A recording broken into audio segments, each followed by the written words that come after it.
is a rowdy crowd out here. I like this. So you guys are going to get to do something fun today. You are going to be in our podcast that we are going to record here live. So I hope you're ready. So you're going to get to download it. You'll get to see it. And you'll also be able to see the video on YouTube as well. So we're going to start our podcast like we normally do. But when I introduce you guys, I need it to be very loud. Extremely loud, okay? You guys ready? I'm not sure they can do that. I don't know. Well, we're going to find out. We're going to find out. So if you guys, are y'all ready? All right, here we go. You ready? All right, here we go.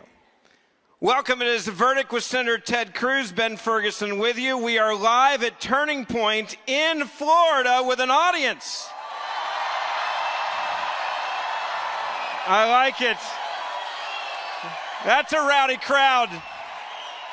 We've got a room full of 3,000 young people who are ready to transform America and take this country back. It's nice to see a rowdy crowd that's ready to take back America. I love this. And this is a very different gathering from, say, a Joe Biden political speech. We can understand what's being said. Well, there is that, and there are more than 6 people here, and they're not sitting in little circles really far away from each other.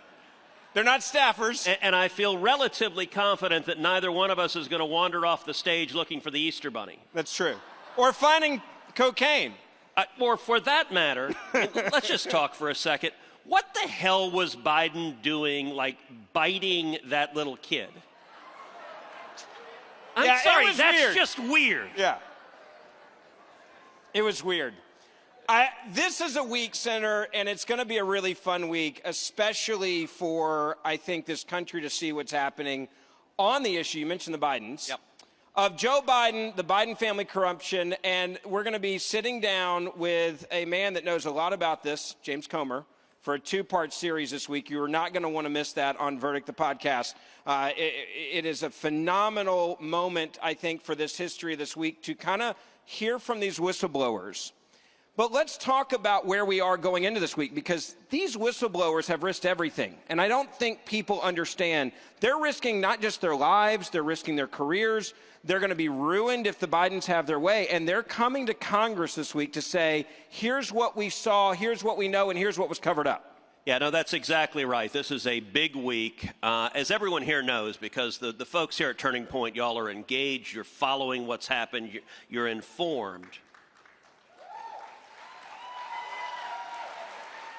But I got to say, the evidence that is coming out of Biden family corruption, it keeps growing and growing and growing. In this podcast, we do it 3 days a week. We do it Monday, Wednesday, and Friday.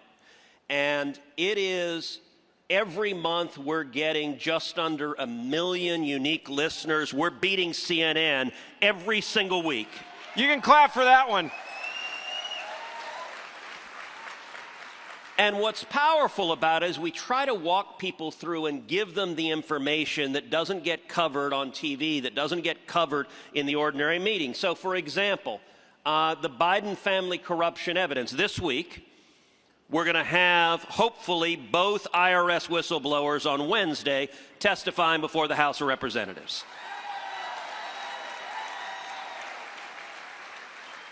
Immediately after that happens, that night, Wednesday night, we're going to have James Comer, the chairman of the committee that is going to be having both IRS whistleblowers, is going to be a guest on Verdict. We're going to do 2 episodes, record them Wednesday night, and put them out Thursday morning and Friday morning.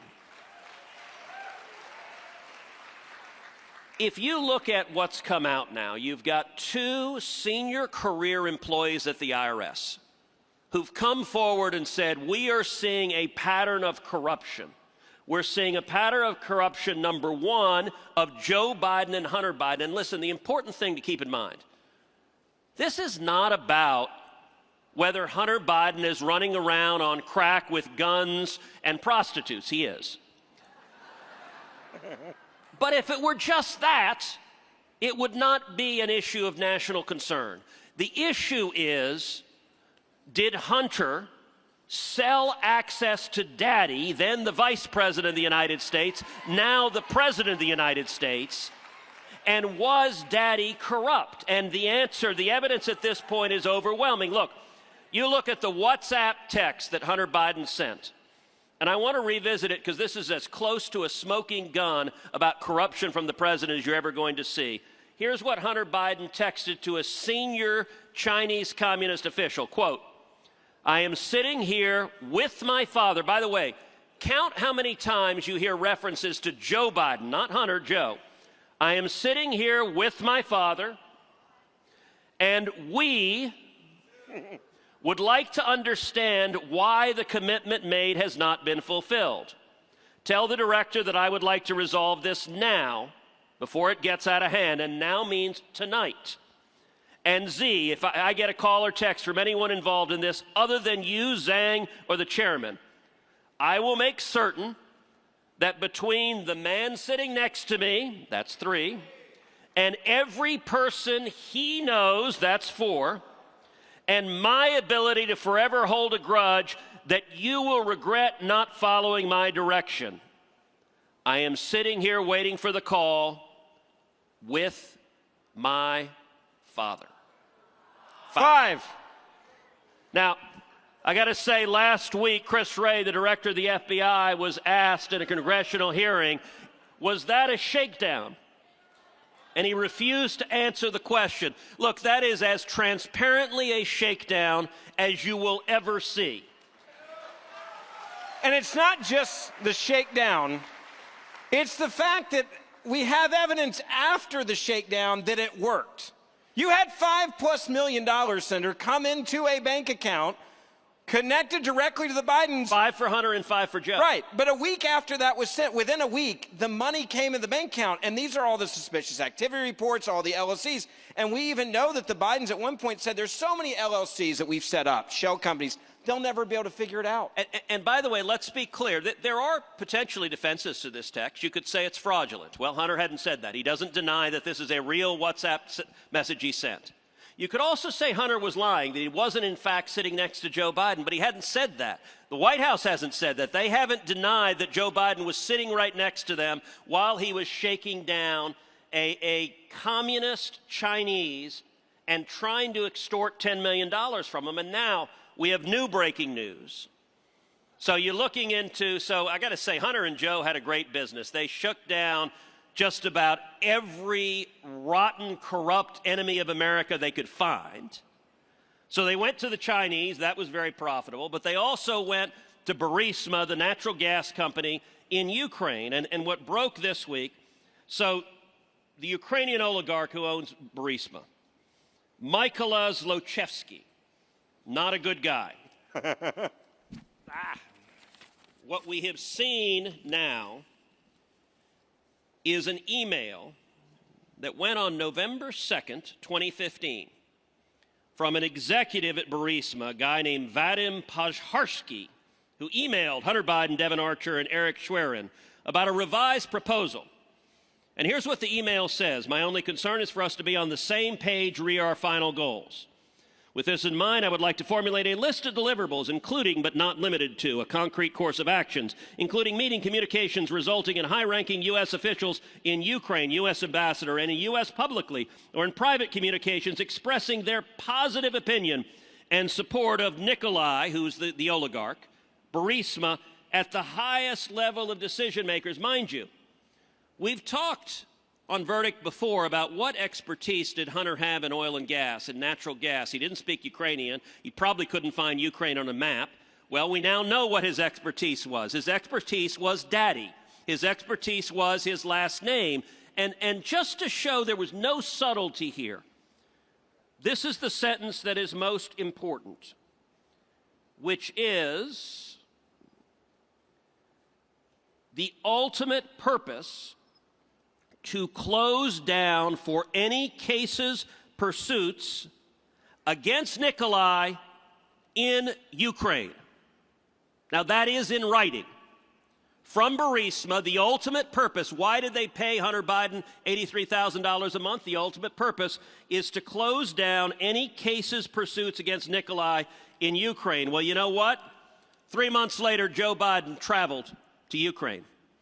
3 months later, Joe Biden sat down with leaders in Ukraine and he engaged in a quid pro quo. Remember quid pro quo? Oh, yeah.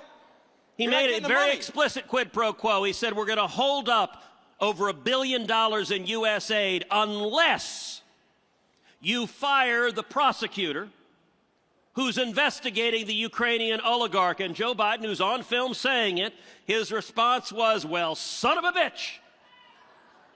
They fired him. Now, this email is really significant, and this is why the podcast matters, because it takes you into the substance. Why is this email significant? Because the ridiculous Democrat talking point that their cheering squad in the corporate media repeats is they say, no. That prosecutor was fired because he wasn't vigorous enough in prosecuting corruption. Yeah. It really is a ludicrous point, but that's their talking point. Well, you know what? We now have in writing 3 months before Joe Biden got on the plane, the ultimate purpose is get that guy fired. And I got to say, the oligarch got what he paid for. He purchased a vice president, he got a vice president, and the vice president got the prosecutor fired in Ukraine. I want to ask, you can cheer for that. I want to ask you this question about these whistleblowers and just how brave they are this week. They're coming forward, we mentioned this a moment ago, they're risking everything. They're risking their careers. They're risking, I would argue, their lives. They are risking retaliation from a DOJ and an FBI and the Biden administration. If they come forward with what we expect them to come forward with, how damning is this to Joe Biden specifically, and does this put his presidency at risk now? It absolutely does. This testimony, look, it's important to understand this testimony is not from right-wing Republicans. It's not from people that have an axe to grind against Joe Biden. These are career IRS employees. One of them, Gary Shapley, has testified as a senior supervisory and agent. Another one, who we only know as Mr. X, but we also know he is a gay Democrat married to a man. And he's a career IRS employee. Now, on the face of that self-identified information does not suggest some right-wing activist who hates Joe Biden. What it suggests is someone who looked at this and said, this is fundamentally corrupt, but what those whistleblowers have testified to is that Merrick Garland, the Attorney General, lied, and he lied under oath to Congress in response to questioning that I asked him. Let's say that again. That's big. So I asked him in the Senate Judiciary Committee, and Merrick Garland said under oath there is zero political interference in the investigation into Hunter Biden and Joe Biden. The whistleblower said he was lying. Not only that, the whistleblower said that he conducted conduct that is obstruction of justice. And let me be clear what should happen. Number one, I've called for this already. The Department of Justice needs to appoint a special counsel to investigate and prosecute Merrick Garland for lying under oath and obstruction of justice. Amen to that. Number two, the House of Representatives should impeach Merrick Garland.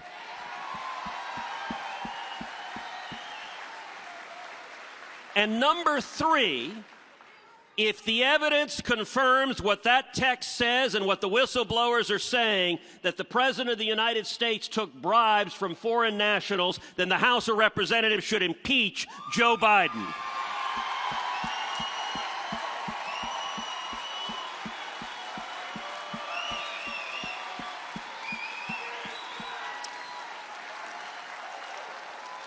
And let me be clear, that impeachment is not for high crimes and misdemeanors. Remember all the discussions about high crimes and misdemeanors? The Constitution provides for impeachment for treason, bribery, or other high crimes or misdemeanors. Well, bribery is explicitly listed, and if the big guy, and by the way, the IRS whistleblowers say they were prevented from investigating the big guy. Merrick Garland said no questions about Joe Biden, including, one thing they weren't allowed to ask? All right, Hunter Biden says this text, I'm sitting next to my father. The investigators said, hey, can we look at GPS to see if Joe Biden was sitting next to Hunter Biden? And DOJ, according to the whistleblower, said, nope, don't want to know that. No, that would be a problem. Don't look at that at all. Is it because maybe they know that they were actually sitting next to each other? Is there a good chance in there? Okay, that might be the reason why. So what I'm wondering is when he was sitting next to him, which one was holding the bag of cocaine? Yeah. Well, The text was well written, so and to I be doubt clear, that was by Biden. the way, you go into one of the most secure buildings in the world with cameras everywhere, with Secret Service agents everywhere, and really, who can figure out whose cocaine it is? Right next to the Oval. Who hasn't taken a Schedule I drug into the White House, left it right there, and suddenly the Secret Service, oh, no, can't figure it out, don't want to know. What's even more shocking is, did you guys see this story? And this was amazing. You and I talked about this on Verdict the other day. When the Secret Service were asked by Congress about the cocaine, they're like, oh, we found other drugs there, too. Oh, yeah, They we find found a pot bunch all of the time. weed. I mean, look, these are Democrats. We're surprised when they're not stoned. All right. So for the end of the podcast, we're going to do a couple of things. One, we're going to do Q&A with you guys now. So you guys are going to get a chance to be on Verdict. I have no idea what y'all are going to ask, but that's okay. I have no idea what we're going to say in response. So we're going to do that. Microphones are where? Microphone right there, microphone right there. All right, so come on up. We're going to ask you, because this is going out live. If you have a question, ask it briefly. We do this, by the way, on lefty college campuses. And our rule on a college campus, we say if you have a hostile question, if you have a mean and antagonistic question, come to the front. So, all right, let's start. Who's first in line? Hello, Ted. My name is Caden Smith. I'm from the great state of Nebraska. And my question for you is, how do we control the narrative here with the Democrats? Like, how do we get them out of our schools? How do we just, like, totally shut down leftist ideology? It is a fabulous question. So let me say thank you for being here. A big part of it is what you're doing right here. A big part of it is being here, being smart, being engaged, being educated, knowing the facts, and understand what you're dealing with. Understand that you're dealing with, number one, a corporate media that lies. They are not journalists. They are not trying to inform. They are propagandists. They are the left wing of the Democrat Party. Number two, for young people, the Democrat socialist agenda is to control every aspect of your lives, to control what you think, what you believe, how you worship, how you act, everything. These are the same idiots that shut the country down, that shut schools down, and that shut skate parks down. They literally brought bulldozers to put sand to stop people from skating because, you know, that's where you get COVID. You get COVID by skating outside. By the way, I got to say, a joke that I tell that my wife Heidi hates when I tell. But you ever notice a guy driving down the road, alone in a car, wearing a mask? And I got to say, every time I see that, that's kind of like a guy laying alone in a bed wearing a condom. Like, what exactly is the point here? What are you trying to accomplish? I'm not sure I want to know. You definitely don't want to know. But look, I want to say what y'all are doing, young people are getting screwed by the agenda of the radical left. And every one of you have a platform in your high schools, in your colleges, with your friends, with your family. Use your platform. Listen, how do we communicate and win the narrative? We started this podcast now nearly 4 years ago to do that. So I want to ask everyone here to do something to help control the narrative, which is pull out your cell phone right now and text the word verdict, V-E-R-D-I-C-T. Text the word verdict to the number 24005. Let me give you that number again. 24005. Text the word verdict. What you will get is a link to subscribe to Verdict. And the reason we put this out is to give you the information, look, discussing the email that just came out saying the ultimate purpose of Burisma was to get the prosecutor fired. You know where you won't find that? CNN, MSNBC, ABC, CBS. And sometimes Fox. And look, to be honest, on the networks, they don't have the time. I go on Fox all the time. I go on Newsmax. I go on OAN. You can go do a 5-6 minute interview. You can get into a little bit of this.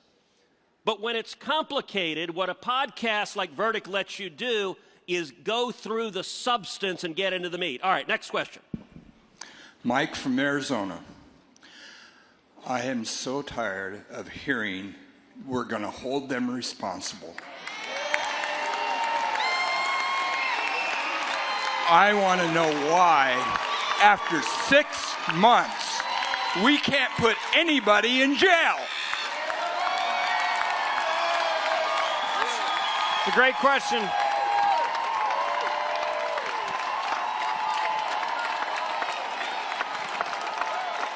Senator, So, Mike, thank you for that question.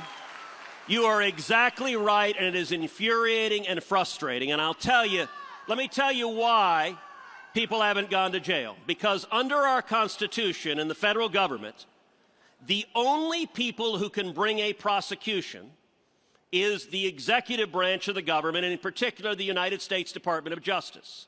That means no member of the legislature can bring an indictment. No member of the legislature can convene a grand jury. No member of the legislature can prosecute a case. Likewise, no member of the court, no judge can say, I'm going to prosecute someone. It is only the executive branch, and it is why it is such a tragic disaster that we have a Biden administration led by Merrick Garland, the most political attorney general in history, who refuses to enforce the law. And so the chances that Merrick Garland will prosecute Joe Biden or Hunter Biden or anyone else, and to be clear, the deal with Hunter Biden is not a prosecution. It is a sweetheart deal meant to insulate Hunter and protect Joe Biden, the big guy. The chances that Merrick Garland will prosecute them are zero, which means here's what we need to do. In Congress, the House can impeach, and I believe the House should impeach Alejandro Mayorkas, should impeach Merrick Garland, and should impeach Joe Biden. That we can do constitutionally. Now, to be clear, when all three of them are impeached, the chances that the Senate will convict are zero, because Senate Democrats don't care. They could have videotape of Joe Biden taking bribes from foreign officials. They don't care. They wouldn't vote to convict. I joke that you could have videotape of Joe Biden strangling children under a full moon while listening to Pat Benatar. And no Democrat would vote to convict. And you know what the media lost their minds about? Pat Benatar. Pat Benatar. Yeah. They're like, what has he got against Pat Benatar? Yeah. I'm like, guys, you're missing the point here. Yeah. Stay focused. So what I will say, and state attorneys general, you're right that local prosecutors, if there have been local crimes, can bring cases. But let me say, what we can do is every person here can educate and inform and help people know about the corruption and illegality, and we can hold people to account politically. And then we've got to throw the bums out of the executive branch and get Amen. a new administration that will enforce the law and prosecute the criminals. All right, last question. Denise Nystrom from Bonita Springs, Florida. First of all, Senator Cruz, I just want to thank you for your leadership. You have integrity. We love you. Thank you. So I am a grassroots conservative candidate who ran for school board, but like many people, we get up against the machine and they have more money than they know what to do with. How do we win? Fantastic question. First of all, thank you for running for school board. That is a big, big deal. And let me encourage everyone here, get involved in elections, and get involved in elections at the presidential level, at the Senate level, at the House level, but also at school boards. We are winning school board races all over the country. You want to know the power of what y'all are doing? Take a look at Virginia. Virginia, in 2020, Biden won Virginia by 10 points. A year later, Glenn Youngkin, a Republican, won Virginia, and it was over the issue of schools and critical race theory and the radicals in those schools who were covering up sexual assaults by a boy dressed as a girl in a skirt who assaulted a teenage girl in a bathroom. And I got to tell you, the moms in Virginia were so upset that a whole bunch of moms who had voted for Joe Biden said enough is enough is enough, and they flipped over and voted Republican. That's the power of what y'all are doing. And Miami-Dade is an example. We've seen school board races throughout Texas where this has happened. And let me make this final point. You want to understand how insane it is. There's a story that broke just a couple of days ago.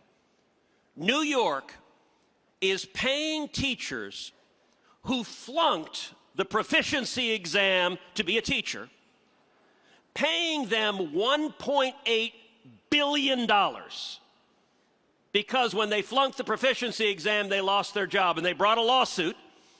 And New York just settled. Mayor Bill de Blasio, in his final weeks going out, he's giving teachers who flunked basic proficiency, they're getting checks of $1 million, $2 million apiece.